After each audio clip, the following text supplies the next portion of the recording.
So entrepreneurship, the way I'm looking at it, it goes back to the root of the term itself, entreprendre, the way the French people meant by it, and it's referring to the activity of putting in motion, setting up things, setting up a process. So social entrepreneurship has become the term we use to refer to these efforts and initiatives that try to mobilize across actors, collaborations, to work with issues of social change. And to give you a short definition of what I see is that a bottom-up, organized efforts aiming at social change. Okay, so it's the organization of efforts to transform society. So social entrepreneurship is becoming more and more relevant in society, but also because it's becoming more and more sexy. So it's a collection of activities and of people and of organizations and of processes that have existed before, but we've talked about them in different ways, like non-profit organizations or a little bit of the collective action organized by some social movements or this kind of organizations. I've studied, for instance, initiatives that have tried to introduce microfinance into Sweden, so a developed welfare state, to work with populations that are socially and economically excluded, from ex-convicts that have a really hard time to get back into the labor market, to young adults that also have a hard time stepping into the labor market, or long-term unemployed immigrant women. Okay? And the rationality and the theories of change these initiatives follow, the microfinance initiative follow, is very much a financial inclusion rationality, where they believe that giving access to credit to a person that is outside society, plus some training in business thinking, would help them by setting up their own businesses, step into the labor market. Okay? And I study what the impact is on these populations, but also how the communities are taking this, and also how, in a way, these microfinance initiatives are individualizing a social problem from being some define it as a structural problem, how they're individualizing it into the micro-entrepreneur.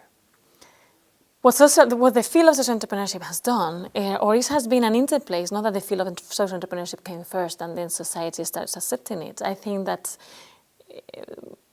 major funders within society were already attuned to the social entrepreneurship term, and then we scholars were attuned to what they were saying, and so both raised in unison.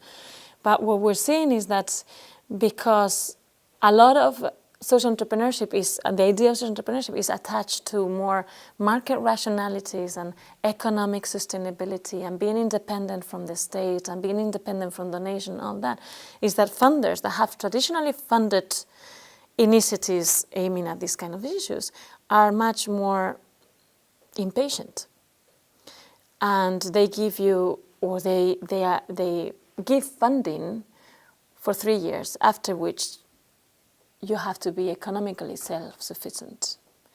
And I'm thinking on initiatives, for instance, that address ex-convicts or long-term unemployed. These are initiatives that have typically very difficult to get paid for the services from the targeted communities, because the reason why they're targeted is that they're economically not sufficient.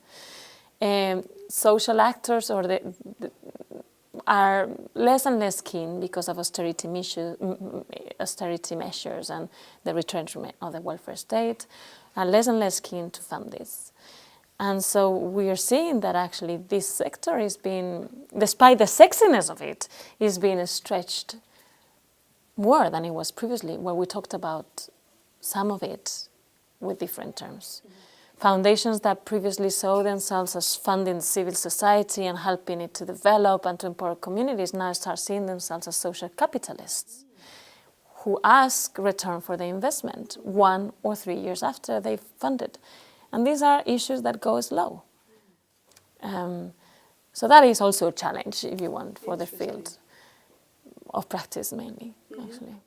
We do see, for instance, in the organization that I founded and where we're looking with communities, we do see an increased interest from the residents in these stigmatized and marginalized suburbs to actually organize themselves, to work with the methods we are using, to keep on studying, to we're seeing that. With the microfinance initiative, we're seeing that also some of the micro loan takers are starting their cafes or their small businesses.